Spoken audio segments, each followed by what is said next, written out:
Os fundamentos da ação moral. Esses fundamentos podem ser uma comunidade, ou seja, voltemos para a pergunta, como é que eu devo agir? A resposta a essa pergunta pode ter como fundamento a própria comunidade em que eu vivo. Então, por exemplo, eu faço parte de um determinado grupo social. Aí eu pergunto, como é que eu devo agir diante de tal situação? Eu sigo o costume da minha comunidade. Então, os fundamentos da ação moral estaria o quê? Estaria na comunidade moral. O modo como a comunidade moral estabelece suas normas, suas regras, suas orientações de como deve agir, é essa comunidade que estaria respondendo a pergunta como é que eu devo agir. Mas é possível também deslocar os fundamentos da ética, no lugar de centralizar na comunidade em que se vive, colocar a questão do sujeito moral. Ou seja, o fundamento da ação moral não estaria mais nas pressões da comunidade, nas pressões da sociedade, do contexto social, mas estaria no sujeito que age moralmente. Então a gente deslocaria o fundamento da ação moral, no lugar de colocar na comunidade, colocaríamos no sujeito moral. Aí a gente tem um modo diferente de pensar os fundamentos da ética. Uma outra possibilidade é colocar esses fundamentos em Deus. Ou seja, quando eu me faço a pergunta como devo agir, eu posso encontrar a resposta na comunidade, ela é quem me diz os costumes como eu devo agir, ou então em mim mesmo como sujeito moral, como consciência moral, ou então eu apelaria para uma instância que transcende tanto a comunidade como o sujeito moral, que seria Deus. Então, nós poderíamos sintetizar esses três elementos como possíveis indicativos de fundamentos para a ação moral. Então, toda vez que a gente estiver falando de ética, a gente está se perguntando como devo agir. E a resposta a essa pergunta pode advir ou da comunidade, ou do próprio sujeito moral, ou de Deus. Se for de Deus, a gente precisa o quê? Precisa contar com a revelação.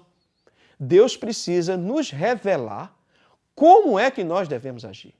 É por isso que o próprio texto sagrado, não importa a que comunidade esse texto sagrado pertence, esse texto sagrado passa a ser a referência para o agir daquela comunidade.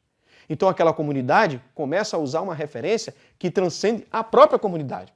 Mas é possível também pensar em comunidades cuja ética é laica. O que seria uma ética de natureza laica? Seria uma ética cujos fundamentos seriam princípios seculares. Ou seja, não estaria mais fundado na palavra de Deus. Estaria fundado ou no próprio sujeito moral ou na comunidade. E é claro que no sujeito moral a gente pode pensar o indivíduo, um determinado ator social, mas a gente pode pensar no sujeito moral também aquele que carrega consigo princípios racionais para o seu agir moral.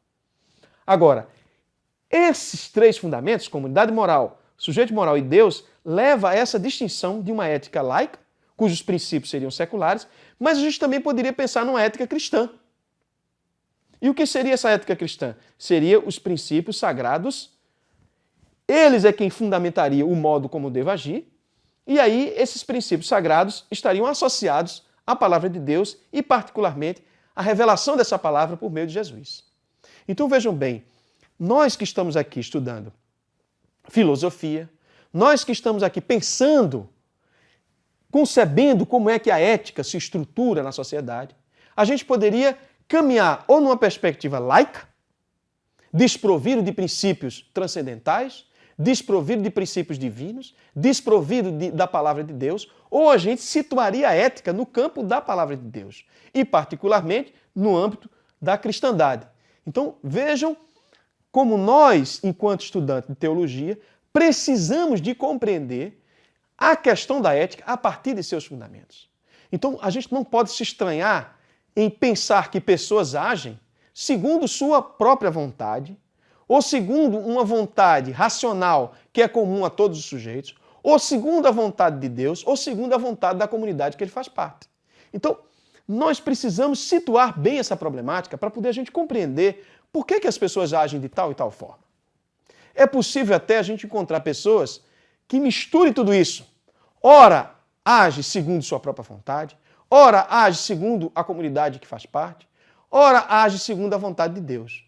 Mas as pessoas também podem se dirigir na perspectiva de encontrar um fundamento para a sua ação.